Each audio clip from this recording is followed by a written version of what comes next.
Hello दोस्तों, Rama mathematics classes में आपका स्वागत है। जैसे कि इसके पिछले वीडियो में हम सेट नंबर 10 पढ़ चुके थे। आज देखेंगे इस वीडियो में सेट नंबर 11। सेट नंबर 11 से जितने भी प्रश्न बनते हैं एवं महत्वपूर्ण तथ्य हम वही सभी इस वीडियो में कराएंगे। बस आप इसे ध्यानपूर्वक देखिएगा और समझिएगा, और जो भी आपको महत्वपूर्ण पॉइंट लगे आप उसे अपने कॉपी पर नोट कर लीजिएगा, ताकि अगर यहाँ से प्रश्न बने तो एग्जाम हॉल में छूटने की संभावना बहुत ही कम बने। आइए बिना समय लेते हुए आगे बढ़ते हैं। हम इसमें सबसे पहले जो है क्वेश्चन का डिस्कशन करेंगे, उसके बाद अंत में जितने भी महत्वपूर्ण तथ्य बनते हैं हम वैसे भी करवाएंगे। आप इसे ध्यान से देखिएगा।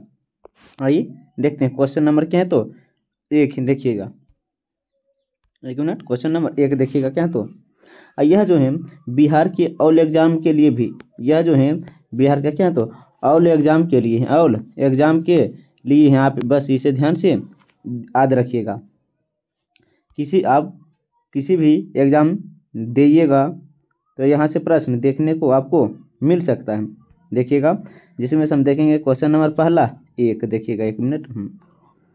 निम्न कथनों में से कौन सा एक सही नहीं है। पूछें कि कौन सा कथन सही नहीं है, अर्थात कहने का मतलब है 3 कथन सही होगा और 1 कथन गलत होगा। गलत को ही हमें चुनना होगा। देखिएगा तो क्या है, तो देखिएगा, जब जल का बाष्प दाब वायुमंडलीय दाब के समान हो जाता है तब जल का क्वथनांक प्रारंभ हो जाता है। जल का क्वथनांक प्रारंभ हो जाता है, तो ये सही है। जल सार्वत्रिक विलय के रूप में जाना जाता है, ये भी सही है। जल की स्थायी कठोरता MgCl2 ACl2 और MgOSO4 की उपस्थिति के कारण होता है, ये भी सही है। बर्फ का घनत्व जल के घनत्व से अधिक होता है, नहीं क्या तो कम होता है। तो ऑप्शन नंबर क्या होगा, डी। ऑप्शन नंबर इसका क्या हो जाता है, तो डी। बस आप इसे ध्यान से याद रखिएगा। देख लीजिएगा क्वेश्चन नंबर कितना देखेंगे, तो 2। क्वेश्चन नंबर 2 देखिएगा, एक मिनट। ट्रांसफार्मर के कोड बनाने के लिए किसका प्रयोग किया जाता है। ट्रांसफार्मर कोड बनाने के लिए किसका प्रयोग किया जाता है, तो याद रखिएगा नर्म लोहा का। किसका, तो नर्म लोहा का। सीधे हम आंसर पर आते हैं, चारों ऑप्शन हम नहीं पढ़ते हैं। देखिएगा, वातावरण में क्षैतिज ऊष्मा स्थानांतरण को क्या कहते हैं। वातावरण में क्षैतिज ऊष्मा के स्थानांतरण को क्या कहते हैं, तो देखिएगा अभिवहन कहते हैं। क्या, तो अभिवहन कहते हैं।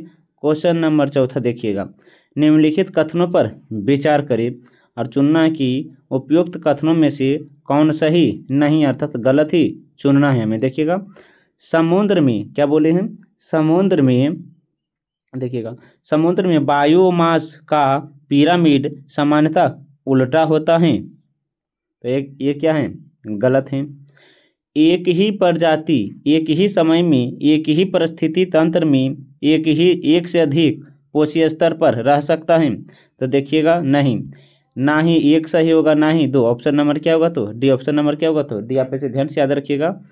क्वेश्चन नंबर देखिएगा 5वां, क्या, तो 5वां क्या है, निम्न में से किस अवस्था में जल की गतिशीलता न्यूनतम होती है। किस अवस्था में जल की गतिशीलता न्यूनतम होती है, तो बर्फ अवस्था में। क्या, तो बर्फ अवस्था में। क्वेश्चन नंबर 6 देखिएगा, कोलोस्ट्रम में कौन सा इम्यूनोग्लोबुलिन का प्रचुर मात्रा होता है, तो देखिएगा क्या होगा, LGA। क्वेश्चन नंबर 7वां देखिएगा, पाचन के संबंध में निम्न में से कौन सा सही कर्म है।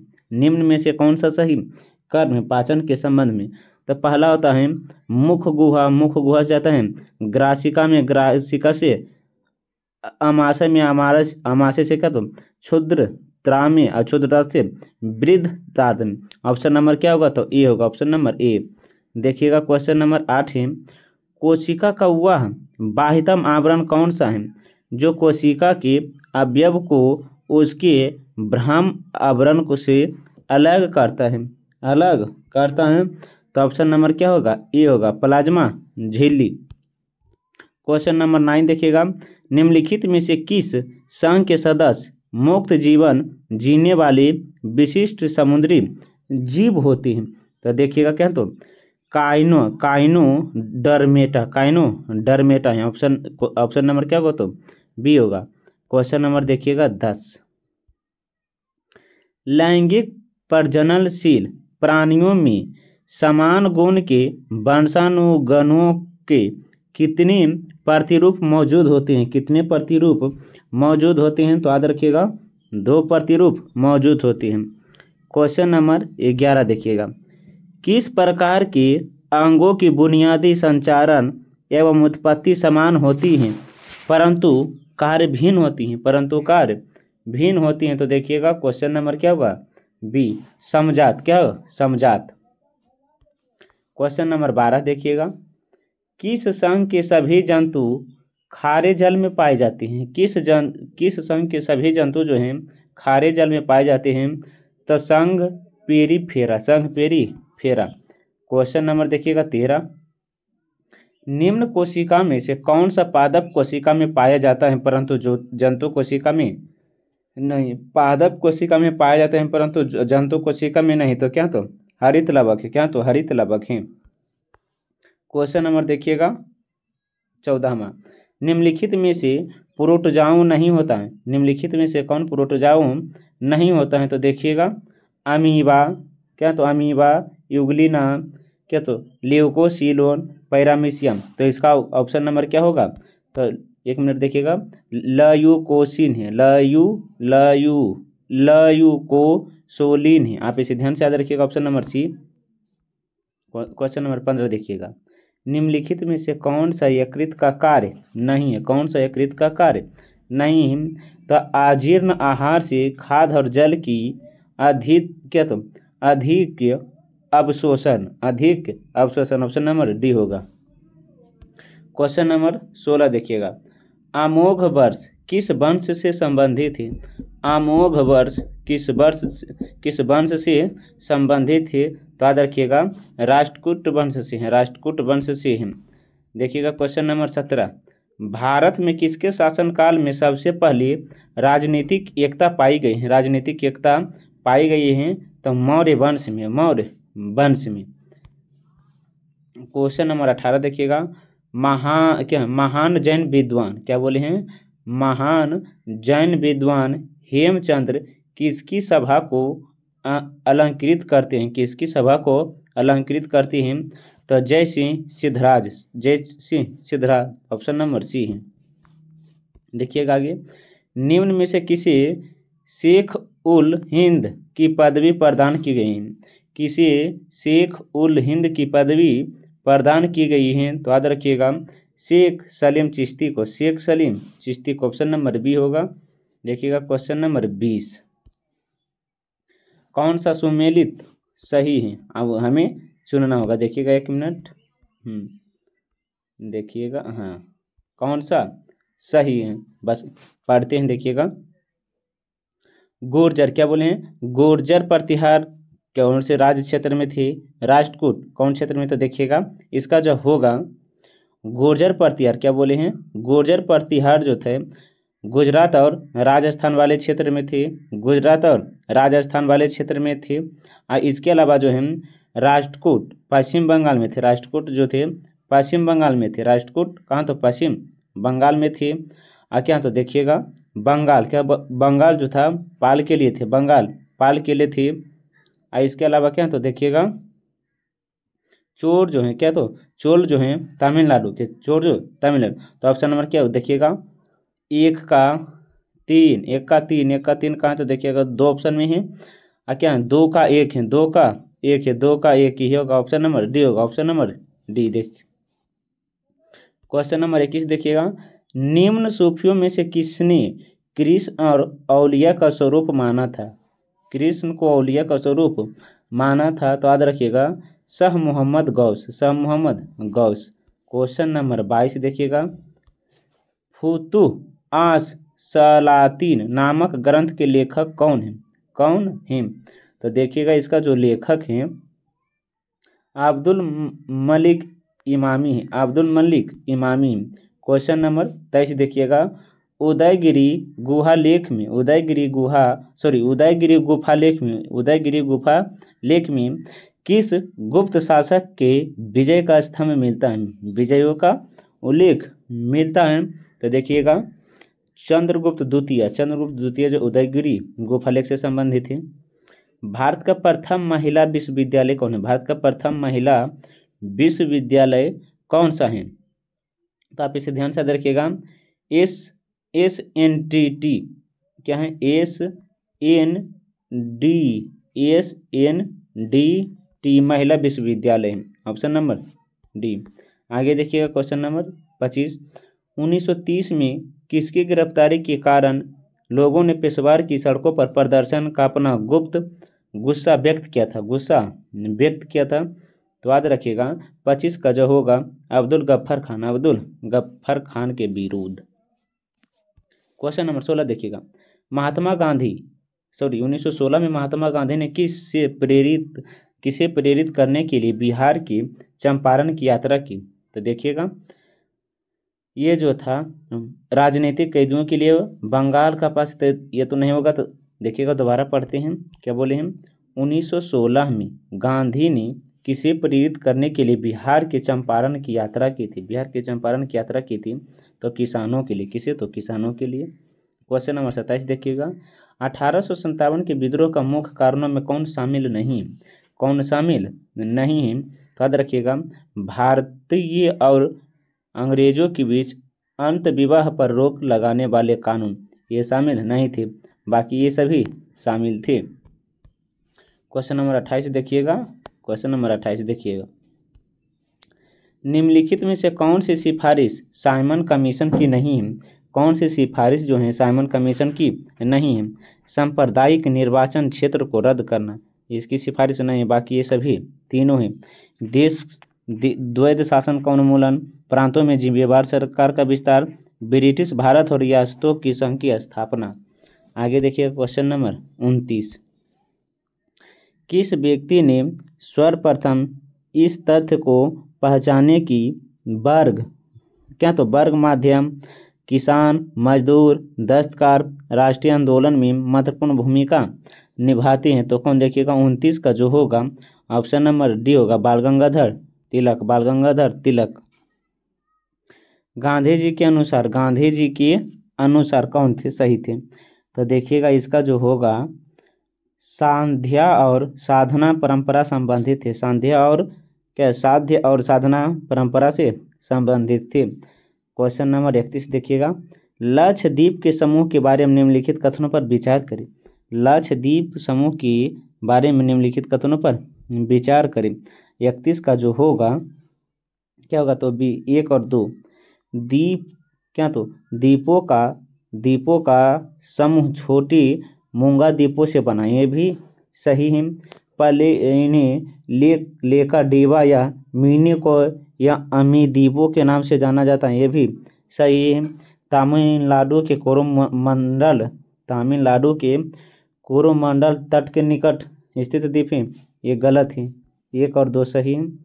श्रीहरिकोटा द्वीप पश्चिम बंगाल की खाड़ी को पृथक करता है। श्रीहरिकोटा द्वीप बंगाल की खाड़ी को पृथक करता है, तो कौन है? याद रखिएगा पुलिकट झील कहाँ पड़ता है? तो पुलिकट झील कहाँ पड़ता है? आप इसका जवाब कमेंट में बताइएगा। क्वेश्चन नंबर 33 देखिएगा, बीत लेबू एवं बानुआ लेबू द्वीप बीती लेबू एवं बानुआ लेबू द्वीप किस देश में है? तो याद रखिएगा फिजी में है। कहाँ है? तो फिजी में है। क्वेश्चन नंबर 34 देखिए, भारत के पूर्वोत्तर राज्यों की सीमा कुल कितने देशों के साथ छूती है? भारत के पूर्वोत्तर राज्यों की सीमा कुल कितने देशों के साथ मिलती है? तो याद रखिएगा कितने? तो 5 है। कौन है? तो 5 है। क्वेश्चन नंबर 35 देखिएगा, राष्ट्रपति द्वारा नियुक्त अंतर्राज्यीय परिषद का मुख्य कार्य क्या है? तो देखिएगा इसका जो मुख्य कार्य है उपयुक्त में से सभी है। राज्यों के मध्य उत्पन्न विवादों की जांच करना, उन पर परामर्श करना, ये सही है। कुछ या सभी राज्यों की अथवा एक से अधिक राज्यों के समान हित से संबंधित विषयों की जांच करना, परामर्श करना, ये भी सही है। उपयुक्त विषय पर विशेषकर इनमें से संबंधित नीति और कार्य की बेहतर समन्वय पर, ये भी सही है। क्वेश्चन नंबर देखिएगा 36। भारतीय संघ के अंतर्गत किसी राज्य को मिलने का अधिकार किसे है? भारतीय संघ के अंतर्गत किसी राज्य को मिलाने का अधिकार किसे है? तो याद रखिएगा संसद को। किसे? तो संसद को है। क्वेश्चन नंबर 37 देखिएगा।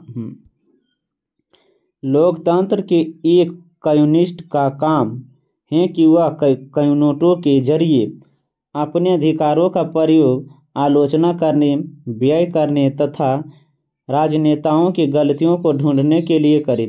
यह कथन किनका है? यह कथन किनका है? तो याद रखिएगा R.K. लक्ष्मण का। R.K. लक्ष्मण का है। क्वेश्चन नंबर 38 देखिएगा।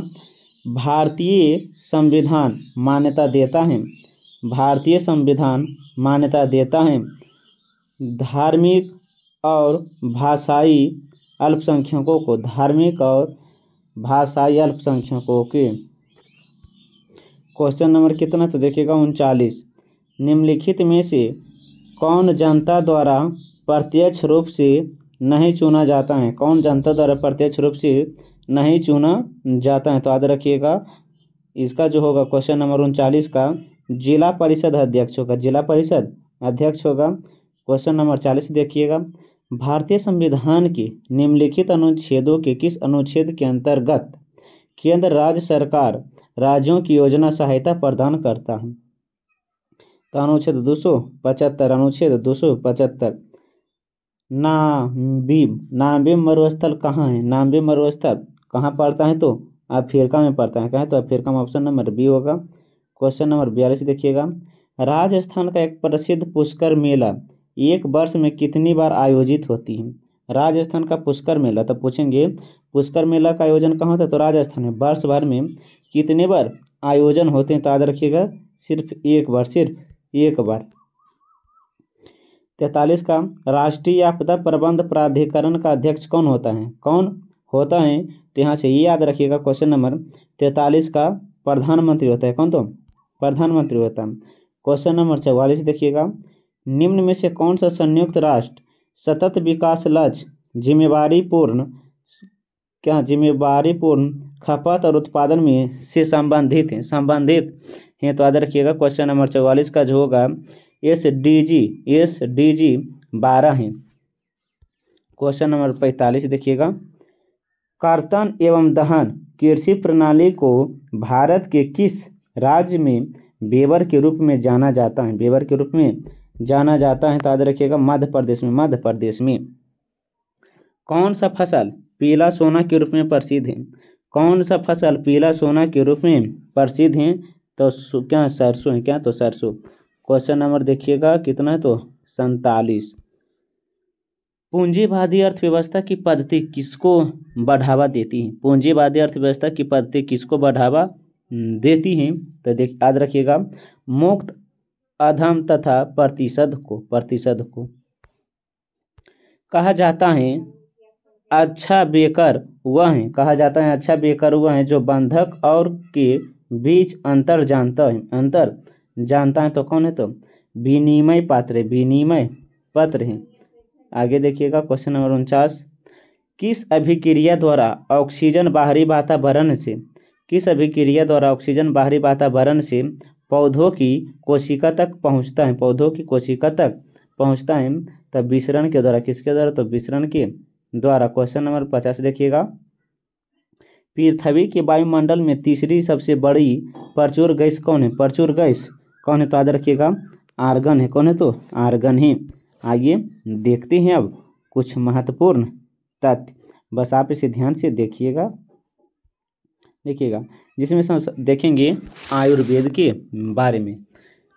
इसकी ऋचाओं को पढ़ने वालों को अधर्व्यू कहते हैं। क्या? तो अधर्व्यू कहते हैं। यज्ञ के नियम एवं विधि विधानों का संकलन मिलता है किसमें? तो यजुर्वेद में। इस वेद में बलि दान विधि का उल्लेख भी मिलता है। गध एवं पद का उल्लेख यजुर्वेद में है। आगे क्या तो देखिएगा सामवेद, क्या तो सामवेद, इसके ऋचाओं को पढ़ने वालों को क्या तो आहूर्त कहा जाता है। इस वेद को भारतीय संगीत का जनक कहा जाता है। इस वेद को भारतीय संगीत का जनक कहा जाता है। आगे देखेंगे अर्थार्थ वेद, इस वेद में सभी को औषधि का उल्लेख मिलता है। सर्वप्रथम औषधि का उल्लेख मिलता है किस वेद में तो अर्थार्थ वेद में। इसमें सभा और समिति की प्रजापति की पुत्रियां कहा गया किसे तो अर्थार्थ वेद को। आगे देखेंगे नोट में, सबसे प्राचीन वेद ऋग्वेद है, सबसे बाद के वेद अर्थार्थ वेद है। यजुर्वेद तथा सामवेद में किसी भी विशिष्ट ऐतिहासिक घटना का वर्णन नहीं मिलता है। यजुर्वेद और सामवेद में विशिष्ट ऐतिहासिक घटना नहीं मिलते, यहाँ पे से ध्यान से याद रखिएगा। तो किस वेद में विशिष्ट ऐतिहासिक घटना नहीं मिलते हैं तो यजुर्वेद और सामवेद में नहीं मिलता है, जबकि ऋग्वेद और अथर्ववेद में मिलता है। वेदों की संख्या 4 है, वेदांगों की संख्या 6 है, पुराणों की संख्या 18 है, उपनिषद की संख्या 108 है। आप इसे ध्यान से याद रखिएगा। आइए देखते हैं कुछ और महत्वपूर्ण तथ्य, देखिएगा। इसमें से सबसे पहले हम देखेंगे देश के प्रमुख अंतर्राष्ट्रीय हवाई अड्डा से संबंधित महत्वपूर्ण तथ्य। हम प्रश्न कुछ लिखेंगे और पूछते भी चलेंगे, आप उसी का जवाब देते रहिएगा। जिसमें से पहला महत्वपूर्ण तथ्य देखिएगा, इंदिरा गांधी अंतर्राष्ट्रीय हवाई अड्डा कहाँ है। इंदिरा गांधी अंतर्राष्ट्रीय हवाई अड्डा कहाँ है तो दिल्ली में, कहाँ तो नई दिल्ली में पड़ता है, कहाँ तो नई दिल्ली में है। दूसरा पूछेंगे क्या तो दूसरा पूछेंगे राजीव गांधी अंतर्राष्ट्रीय हवाई अड्डा कहाँ है। राजीव गांधी अंतर्राष्ट्रीय हवाई अड्डा कहाँ है तो हैदराबाद में, कहाँ है तो हैदराबाद में है। तीसरा पूछेंगे बाबा साहेब अम्बेडकर अंतर्राष्ट्रीय हवाई अड्डा कहाँ है तो नागपुर में है। बाबा साहेब अंतर्राष्ट्रीय हवाई अड्डा कहाँ है तो नागपुर में है। लेकिन यहाँ पर पूछेंगे सरदार वल्लभ भाई पटेल अंतर्राष्ट्रीय हवाई अड्डा कहाँ है। सरदार वल्लभ भाई पटेल अंतर्राष्ट्रीय हवाई अड्डा कहाँ है तो याद रखिएगा अहमदाबाद में है, कहाँ तो अहमदाबाद में है। चौधरी चरण सिंह अंतर्राष्ट्रीय हवाई अड्डा कहाँ है तो लखनऊ में है, कहाँ तो लखनऊ में। यहाँ पे से ध्यान से याद रखिएगा। इसके अलावा क्या तो देखिएगा वीर सावरकर अंतर्राष्ट्रीय हवाई अड्डा कहाँ तो पोर्ट ब्लेयर में है। वीर सावरकर अंतर्राष्ट्रीय हवाई अड्डा कहाँ तो पोर्ट ब्लेयर में है। आगे है क्या तो लाल बहादुर शास्त्री अंतर्राष्ट्रीय हवाई अड्डा कहाँ है तो वाराणसी में, कहाँ तो वाराणसी में पड़ता है। आप इसे ध्यान से याद रखिएगा।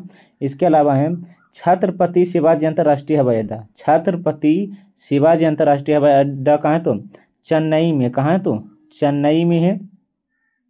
अन्ना अंतर्राष्ट्रीय हवाई अड्डा कहाँ है तो चेन्नई में है। लेकिन छत्रपति शिवाजी अंतर्राष्ट्रीय हवाई अड्डा कहाँ तो मुंबई में। छत्रपति शिवाजी अंतर्राष्ट्रीय हवाई अड्डा मुंबई में है। अन्ना अंतर्राष्ट्रीय हवाई अड्डा चेन्नई में है। गुरु रामदास जी अंतर्राष्ट्रीय हवाई अड्डा कहाँ है तो अमृतसर में, कहाँ तो अमृतसर में है। अरे वो ये पूछता है सुभाष चंद्र बोस अंतर्राष्ट्रीय हवाई अड्डा कहाँ है। सुभाष चंद्र बोस अंतर्राष्ट्रीय हवाई अड्डा कहाँ है तो कोलकाता में है। कोलकाता में जो इसकी शुरुआत वर्ष 1911 में हुआ था। आप इसे ध्यान से याद रखिएगा। आइए देखते हैं कुछ और महत्वपूर्ण तथ्य, देखिएगा। अगला जो महत्वपूर्ण तथ्य है देश के राष्ट्रीय चिन्ह से है। जैसे आप जानते ही होंगे देश का राष्ट्रीय पुष्प क्या तो कमल है, राष्ट्रीय फल क्या तो आम है, राष्ट्रीय पशु क्या तो बाघ है, राष्ट्रीय पक्षी राष्ट्रीय वृक्ष जो है बरगद है, राष्ट्रीय नदी गंगा है। अब भारत को राष्ट्रीय नदी गंगा कब घोषित किया तो 4 नवंबर 2008 को घोषित किया गया था। जबकि भारत का राष्ट्रीय जलीय जीव गंगा डॉल्फिन है, कब घोषित किया गया था तो याद रखिएगा 5 अक्टूबर 2009 को। भारत का राष्ट्रीय विरासत पशु कौन है तो हाथी है, कौन है तो हाथी है। भारत का राष्ट्रीय ध्वज क्या तो तिरंगा है, जिसके लंबाई चौड़ाई का अनुपात कितना तो 3:2 है। केसरिया सफेद हरा। आप इसे ध्यान से याद रखिएगा। आइए कुछ और देखते हैं महत्वपूर्ण तथ्य। आप हम बोलते चलेंगे, बस आप इसे ध्यान से सुनिएगा और बोलते ही चलिएगा। अर्जेंटीना की मुद्रा क्या है तो पेसो है, क्या तो अर्जेंटीना की मुद्रा क्या तो पेसो, यहाँ पे इसे ध्यान से याद रखिएगा। दूसरा पूछेंगे क्या तो रिवीनिया की मुद्रा कहाँ है? तो यूक्रेन है। क्या तो यूक्रेन है। कैनिया क्या कैनिया डॉलर किसके? तो कनाडा किसके? तो कनाडा के। यूरो मुद्रा किसके? तो इटली की। यूरो किस देश की मुद्रा है? तो इटली की यूरो है। इटली की यूरो है। यहाँ पे इसे ध्यान से याद रखिएगा। इसके अलावा देखिएगा और कुछ है, प्रमुख खेल शब्दावली से प्रश्न बनते हैं। प्रमुख खेल शब्दावली से देखिएगा, यहाँ पर पूछेंगे सबसे पहले क्रिकेट लेंगे। क्रिकेट से देखिएगा कि कौन कौन से शब्दावली संबंधित है। देखिएगा क्या बोले हैं? क्रिकेट लिखते हैं। देखिएगा क्रिकेट से कौन कौन से शब्दावली संबंधित है, आप इसे ध्यान से समझिएगा और लिखिएगा भी। पहला पूछेंगे चैंपियन किस खेल से संबंधित हो? क्रिकेट से संबंधित है। डेट बॉल क्रिकेट से संबंधित है। हील्ड विकेट किसे? तो क्रिकेट से संबंधित है। पागबाद थ्रो क्रिकेट से है। शॉर्ट पिच क्रिकेट से है। पॉकिंग क्रीच क्रिकेट से है। कवर क्रिकेट से है। मिड ऑन क्रिकेट से है। मिड विकेट क्रिकेट से संबंधित, आप इसे ध्यान से याद रखिएगा। इसके अलावा और क्या? तो देखिएगा अब देखते हैं फुटबॉल। क्या? तो फुटबॉल से देखिएगा कि कौन कौन से खेल शब्दावली संबंधित है, क्योंकि यहाँ से प्रश्न बनता है। 1 मिनट देखिएगा क्या बोले? तो फुटबॉल से देखिएगा क्योंकि यहाँ से प्रश्न बनते हैं। तो देखिएगा पेंटाली क्रिक, फ्री क्रिक, राइफी, ये जो सभी किससे संबंधित? फुटबॉल से। इसके अलावा है foot back, half back, centre back, throw in, क्या तो हेड बॉल, क्या तो हेड बॉल आउट ऑफ, ये किससे संबंधित? तो फुटबॉल से संबंधित है। आप इसे ध्यान से याद रखिएगा। इसके अलावा क्रिकेट से जो संबंधित है, देखिए क्रिकेट से बता दिए हैं। अब एक पूछता है वॉलीबॉल से। क्या? तो वॉलीबॉल से देखिएगा क्या तो ब्लॉकिंग, शोटेर, क्या तो रोटेशन है, असलाइमस है, क्या तो एयरलियल है, लिबरो है, स्विच है, क्या तो 4 आर्म पास हैं, सर्विस हैं, कोक हैं, सर्वे, सेट अप हैं। आप इसे ध्यान से याद रखिएगा।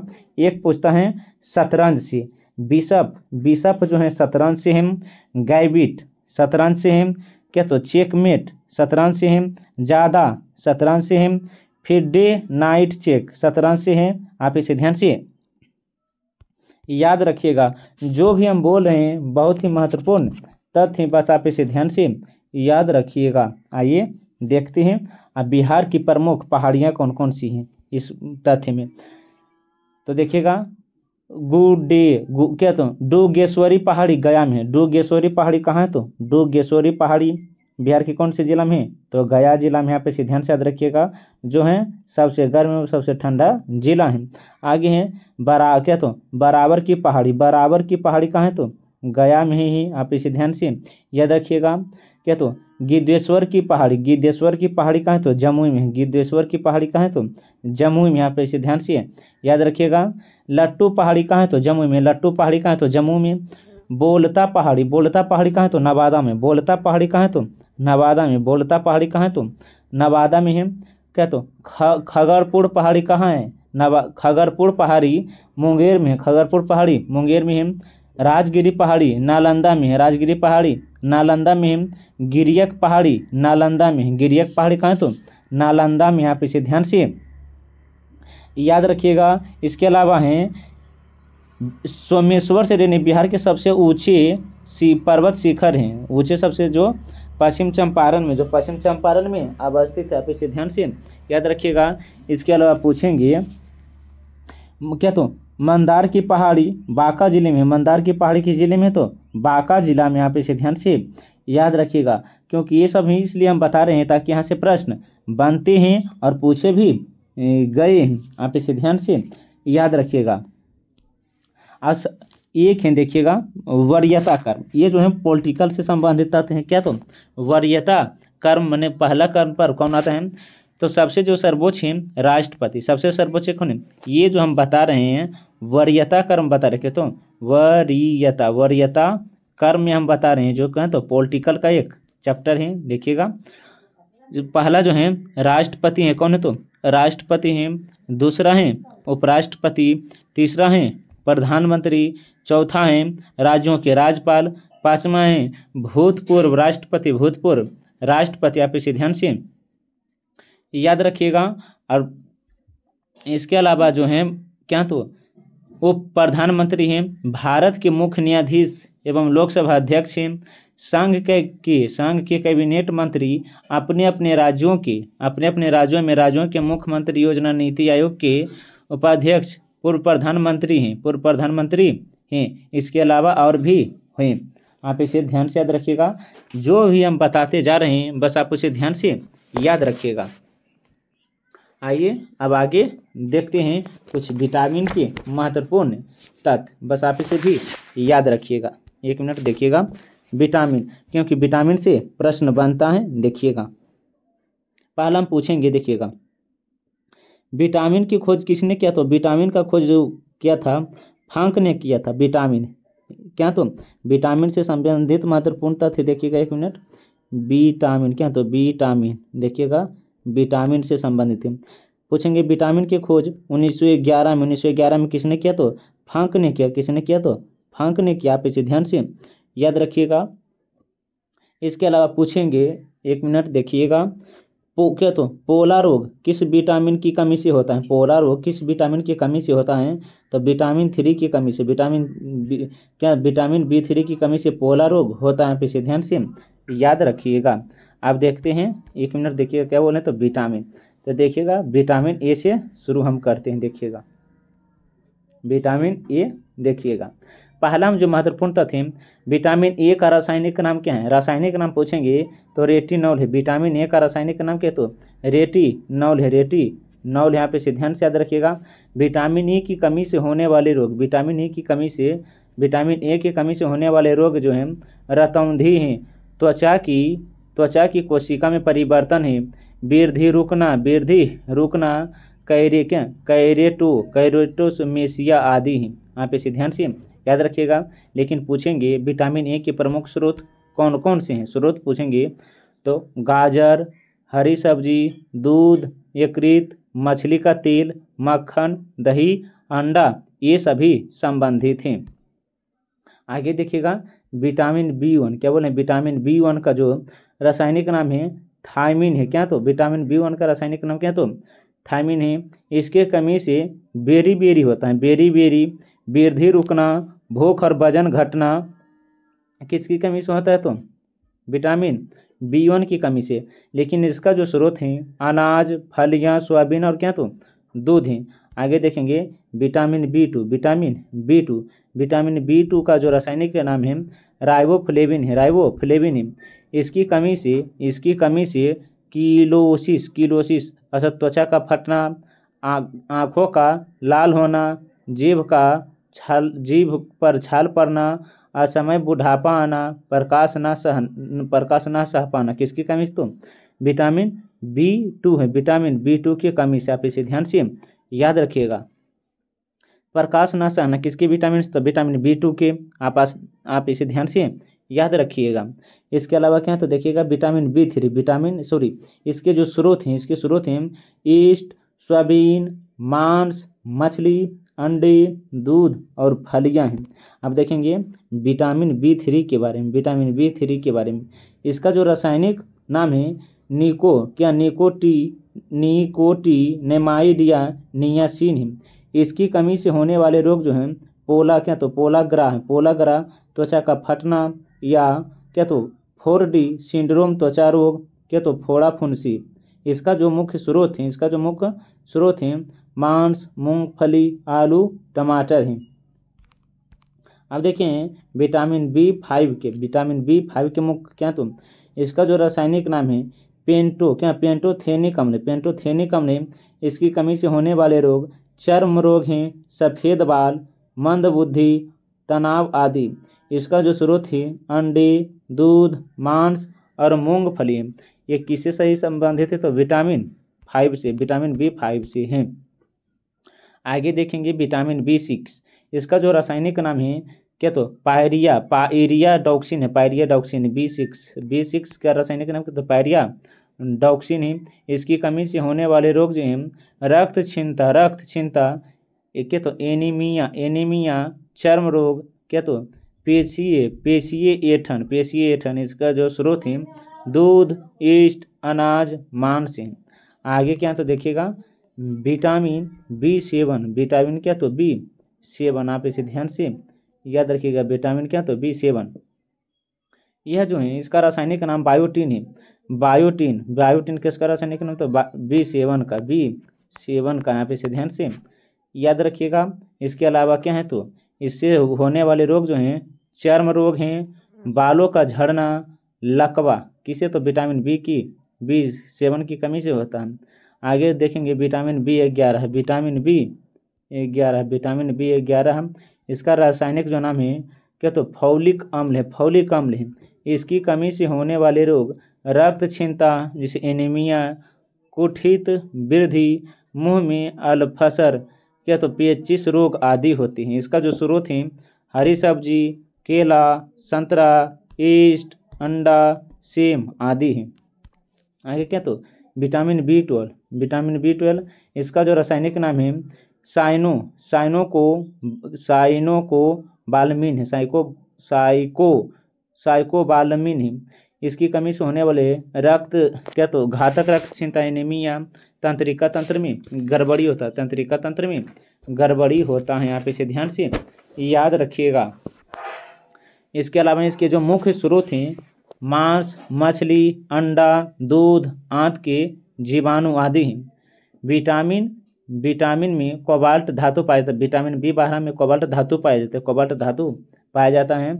अब देखेंगे विटामिन सी के बारे में देखिएगा। इसका जो रासायनिक नाम है स्कर्विक अम्ल, क्या तो स्कर्विक अम्ल है। इसकी कमी से स्कर्वी रोग, मसूड़े फूलना, अस्थियों के चारों ओर सर्व अर्थात मुँह से धातु से खून निकालना, इस विटामिन B की कमी से होता है।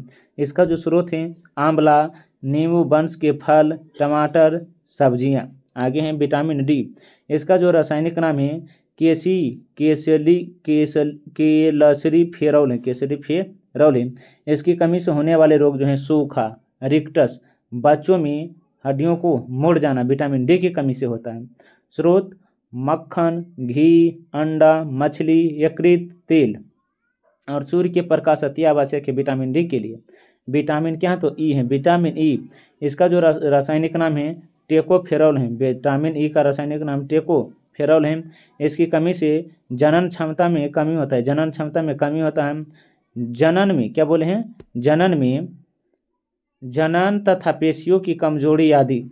स्रोत मूंगफली तेल, गेहूं, अंडे की जर्दी, सोयाबीन आदि। विटामिन के हैं क्या तो विटामिन के इसका रासायनिक नाम क्या तो लियोकोबिन है।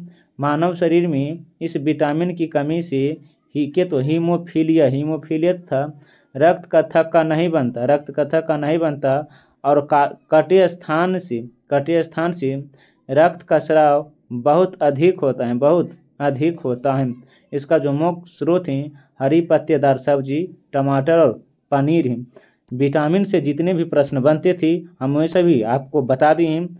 बस आप इसे एक बार दोबारा सुन लीजिएगा ताकि विटामिन से अगर प्रश्न बने तो छूटने की संभावना बहुत ही कम बने। आइए देखते हैं आगे कुछ और महत्वपूर्ण तथ्य। देखिएगा आगे जो महत्वपूर्ण तथ्य सौरमंडल से संबंधित है। देखिएगा यहाँ पर पूछेंगे हमारे सौरमंडल में बुध के पास एक भी ग्रह नहीं है।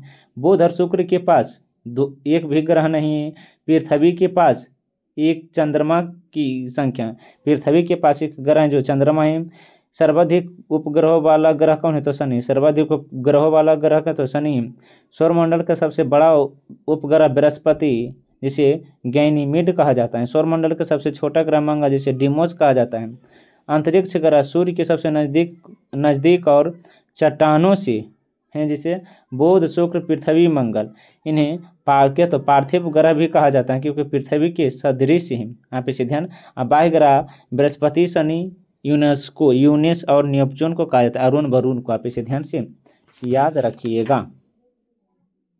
इसके अलावा क्या देखेंगे महत्वपूर्ण तथ्य, एक मिनट देखिएगा। हाँ क्या तो परियोजना है। क्या तो परियोजना से भी महत्वपूर्ण प्रश्न बनते हैं क्योंकि यहाँ से प्रश्न नहीं बनने की संभावना ही नहीं बनते हैं। देखिएगा परियोजना, बस आप इसे ध्यान से देखिएगा और समझिएगा।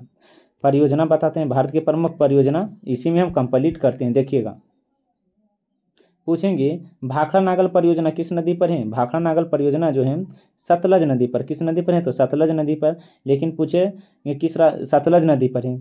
आगे पूछेंगे कोलदाम परियोजना। कोलदाम परियोजना जो है किस नदी पर है, तो कोलदाम परियोजना सतलज नदी पर, सतलज नदी पर है।